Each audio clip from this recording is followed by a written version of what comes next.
काशीनाथ, तुम्हें बहुत खुशी होगी ये जानकर कि आज के बाद तुम हमारे गिरोह में काम करोगे, हमारे साथ काम करोगे तो नाम होगा तुम्हारा, इज्जत मिलेगी, लोग डरेंगे तुमसे। तब सनी देओल एक लाइन बोलता है कि डराकर लोगों को वो जीता है जिसकी हड्डियों में पानी भरा होता है। आप एक बार हिम्मत कीजिए ना, सब पेंट में एक नंबर करके। मजदूर का हाथ है कातिया। जितने भी यहाँ मजदूर भाई हैं, अगर कोई ठेकेदार रहे चाहे कोई रहे, यदि वो आपकी माँ को संबोधन करके, आपके घर की स्त्रियों को संबोधन करके गाली देता है तो ठोकर मारिए उसे रोजगार को। जब मजदूर होता है उसको रोजगार की परवाह नहीं होती है। लेकिन याद रखेगा, जिसने भी गाली दिया है उसके गर्दन को नापिएगा, ये मजदूरों को हम कहेंगे। अरे आपने लोहे पर हाथ रखा तो उस लोहे को पिघाल दिया। आप अगर पारसनाथ पहाड़ के पत्थर पे हाथ रखेंगे वो पत्थर भूसा बन जाएगा। उस ठेकेदार के गर्दन में हाथ रखेंगे तो सोचिए क्या होगा। आज 2 साल का हमारा रिपोर्ट कार्ड, आज दर्जनों बीमारियों को झेलने के बाद आपके बीच पारसनाथ का टाइगर वही दहाड़ में खड़ा है। जरूर कोई शक्ति है और उस शक्ति को स्वीकार करते हुए इस आंदोलन में इस लड़ाई में आप सभी हमारा साथ दीजिए, हम ये आपसे अपेक्षा रखते हैं। हम जब आ रहे थे आपको सुनने के लिए, जो मजदूर लोडिंग का काम करते हैं, जो लोग दिहाड़ी मजदूरी करते हैं, उनको यहाँ के ठेकेदार बकायदा नाम भी बताया था, हम भूल रहे हैं। कोई हमारे रांची सिल्ली तरफ के नेता हैं, उनके पार्टनर हैं, उन मजदूरों को बहुत गंदी गंदी भद्दी भद्दी गालियां देते हैं। उनकी मां को संबोधन करके, उनके घर के स्त्रियों को संबोधन करके गालियां देते हैं। तो आज मैं मजदूरों को कहूंगा, ये मजदूर का हाथ है कातिया। जितने भी यहाँ मजदूर भाई हैं, अगर कोई ठेकेदार रहे चाहे कोई रहे, यदि वो आपकी मां को संबोधन करके, आपके घर की स्त्रियों को संबोधन करके गाली देता है तो ठोकर मारिए उसे रोजगार को। जब मजदूर होता है उसको रोजगार की परवाह नहीं होती है। लेकिन याद रखेगा, जिसने भी गाली दिया है उसके गर्दन को नापिएगा, ये मजदूरों को हम कहेंगे। अरे आपने लोहे पर हाथ रखा तो उस लोहे को पिघाल दिया। आप अगर पारसनाथ पहाड़ के पत्थर पे हाथ रखेंगे वो पत्थर भूसा बन जाएगा। उस ठेकेदार के गर्दन में हाथ रखेंगे तो सोचिए क्या होगा। इसलिए जो भी मजदूर हैं, आप कहे डरते हैं, जो यहाँ विश्वास करते हैं ना, वो चित्रा में नहीं तो पहाड़ का पत्थर काट के 2 पैसा कमा लेंगे। गुलामी नहीं करनी है, जी हुजूरी नहीं करनी है, और अपने घर की नारियों के प्रति गाली बिल्कुल नहीं सुननी है।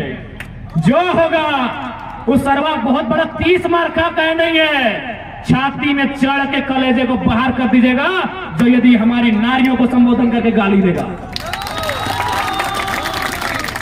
आप डरे हैं, इसलिए आपको डरा के रखा गया है। आप डरे हैं। सनी देओल वाला डायलॉग याद है ना, जब डैनी बोलता है कि काशीनाथ, तुम्हें बहुत खुशी होगी ये जानकर कि आज के बाद तुम हमारे गिरोह में काम करोगे, हमारे साथ काम करोगे तो नाम होगा तुम्हारा, इज्जत मिलेगी, लोग डरेंगे तुमसे। तब सनी देओल एक लाइन बोलता है कि डराकर लोगों को वो जीता है जिसकी हड्डियों में पानी भरा होता है। आप एक बार हिम्मत कीजिए ना, सब पेंट में एक नंबर करेगा। क्योंकि आपने वही 4000 को सब कुछ माना है, जी नहीं, उससे बड़ा बड़ा स्कोप है यहाँ। यदि आप मेहनत करने वाले हैं तो आपके लिए उस ठेकेदार की जी हुजूरी मायने नहीं है। आप अपने अंदर के डर को समाप्त कीजिए।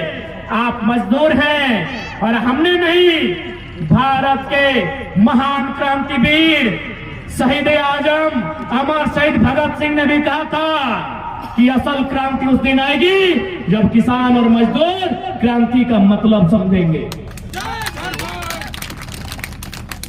क्योंकि उनको चिंता थी कि आजादी हम अंग्रेजों से ले लेंगे, अंग्रेज चले जाएंगे देश से, लेकिन 10% अमीर लोग कब्जा करेंगे। आज उसी का प्रमाण है सारठ के विधायक अमीर लोग। ये भगत सिंह ने आज से लगभग 90 साल पहले ही कहा था कि अंग्रेज तो चले जाएंगे, लेकिन क्या हुआ आजादी?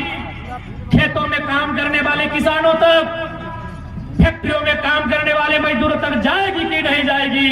आज हम देख पा रहे हैं, चाहे सारठ हो, चाहे झारखंड हो, मुट्ठी भर कॉर्पोरेट, मुट्ठी भर परिवार, मुट्ठी भर अमीरों के हाथों में सारी आजादी, सारी सत्ता की चाबी नियंत्रण होकर रह गई है। आज उसी चाबी को छीन के लेना है, आज उसी चाबी को छीन कर लेना है। तो कहेंगे कि सारठ की धरती में एक संदेश लेकर पारसनाथ का बेटा टाइगर जयराम आया है। जुल्मियों से लेकर युद्ध, एक नया संग्राम आया है। आज इस युद्ध में आपकी साथ हो, यह आह्वान करने आए हैं। आज यह आह्वान करने आए हैं कि इस लड़ाई में आप सभी हमारा सहयोग करेंगे। ये लड़ाई आपके भविष्य की है, ये लड़ाई आने वाली पीढ़ी की है। नहीं तो आज देख सकते हैं, आज चित्रा में ही देखिए, यूपी का कब्जा, बिहार का कब्जा, बंगाल का कब्जा। इनको बोलिए ना पारसनाथ में कब्जा करे। जहां कोयला, जहां सुविधा, तहां बहरिया के राज हो। जहां सुविधा, तहां बहरिया के राज हो। एक बात सीधा जान लीजिए कि हमार पानी हमार पसीना, हमार पानी हमार पसीना। तो बिजली कहे जले तो शेख हसीना। बांग्लादेश की प्रधानमंत्री का नाम है शेख हसीना। वो बिजली कहे जलेंगी? अगर बिजली जलाना ही है तो हमारे रिजवान भाई की खाला का नाम है शेख फातिमा, वो जलाए, हमको कोई दिक्कत नहीं है। जलाए, हमको कोई दिक्कत नहीं है। आज ये दुर्भाग्य है, आपको जानना होगा, आपको मानना होगा कि एक साधारण सा लड़का ऐसी चुनौतियों से टकरा रहा है जिससे हमारे मिनिस्टर नहीं टकरा पाते हैं। आज हमारे साधन को, आज हमारे संसाधनों को बाहर के राज्यों में बेचा जाता है। यही हमारे बड़े भाई मनोज जी बैठे हैं कि टीपीएस कोडरमा में है, वहां 1000 मेगावाट बिजली का उत्पादन हो चुका है। 500 मेगावाट जाएगा दिल्ली को, 300 मेगावाट जाएगा पश्चिम बंगाल को और 200 मेगावाट जाएगा झारखंड को।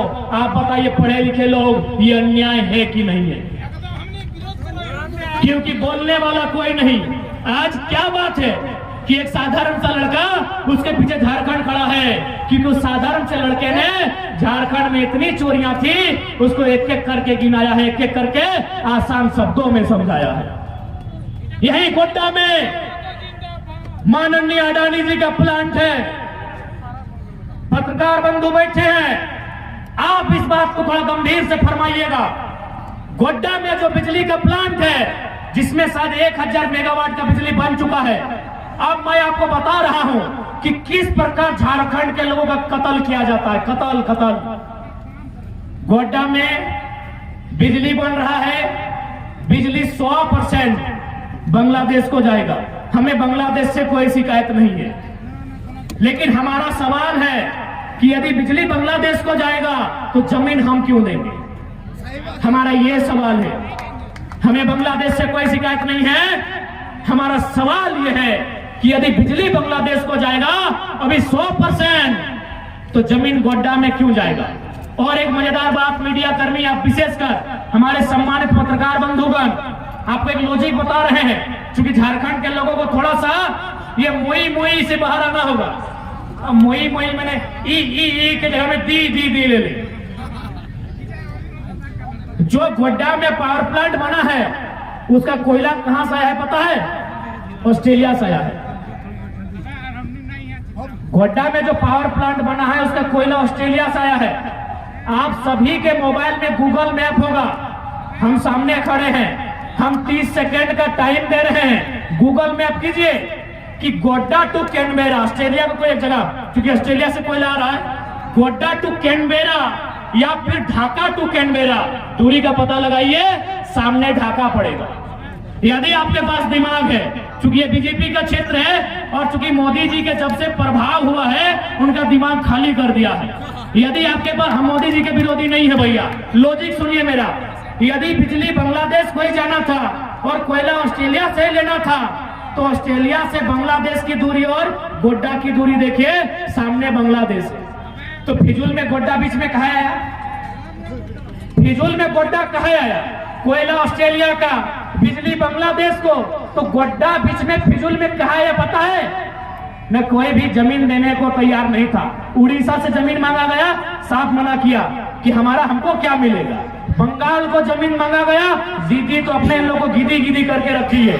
उनको समझ में आया कि एक ही को राज्य है जहां बोका धंधा लोग रहते हैं, जहां के लोगों को मार पीट के जमीन लेंगे, वो झारखंड। लॉजिकली मीडिया बंधु लॉजिकली छापिए, लॉजिकली बता रहे। एक पढ़ा लिखा लड़का है, इसीलिए आज विधायक जी डर रहे हैं, बाकी डरने का दूसरा कारण नहीं है। यदि बिजली बांग्लादेश को ही जाना था, कोयला ऑस्ट्रेलिया से ही लाना था तो ढाका में जमीन लेते। कोयला ऑस्ट्रेलिया का, ढाका में प्रोडक्शन होता, बिजली बांग्लादेश को। गोड्डा क्यों आए हैं? मेरा पहला सवाल है, आप गोड्डा क्यों आए? क्यों आए गोड्डा? हमको रीजन बताइए। कौन ये सवाल करेगा? क्योंकि आज इंडिया माने अडानी और अडानी माने इंडिया, इसीलिए सब चुप रहता है। आप भी पढ़े लिखे पुलिसकर्मी भाई लोग हैं, क्योंकि आंदोलनकारियों से कभी कभी गुस्सा हो जाते हैं। आप ही बताइए, गोड्डा कहाँ है अडानी जी? बिजली बांग्लादेश को, कोयला ऑस्ट्रेलिया का, तो गोड्डा घास सिलने आए हैं क्या भैया?